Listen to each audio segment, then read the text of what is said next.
بہرحال ایسی سچویشن میں جب آپ ایمرجنسی کسی ایسی سچویشن میں پھنستے ہو نا،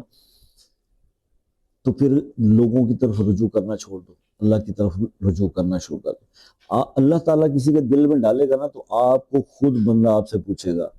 کہ بھائی کسی چیز کی ضرورت تو نہیں، لیکن اگر آپ خود منہ اٹھا کے جاؤ گے نا اور اللہ کی مدد اس میں نہیں ہے، اللہ کی طرف سے اپروول نہیں ہے، تو بندہ آپ کو صاف جواب دے دے گا، یار ابھی تو لیے تھے یار میرے اپنے۔ تو اس لیے بہتر ہے کہ اللہ کی مدد جو ہے وہ طلب کریں۔ آپ 5 وقت نمازی ہیں، اپنے گناہوں سے بچ رہے ہیں، تو آپ نے کرنا کیا، بندے آپ اللہ کے ہیں نا، تو اللہ نے آپ کی ضرورتیں پوری کرنی ہے نا ساری، رب ہی ہے نا آپ کا رازق اور آپ کی ضرورتوں کو پوری کرنے والا۔ تو بس پھر جھک جائیں اس رب کے سامنے اور عصر کی نماز پڑھیں، اور عصر کی نماز پڑھنے کے بعد 3 بار 5 بار 7 بار آپ درود ابراہیمی پڑھ لیں، اور اس کے بعد آپ نماز عصر کے بعد اور 41 بار جو ہے آپ سورہ عصر کی تلاوت کریں، والعصر ان الانسان لفی خسر، پوری سورہ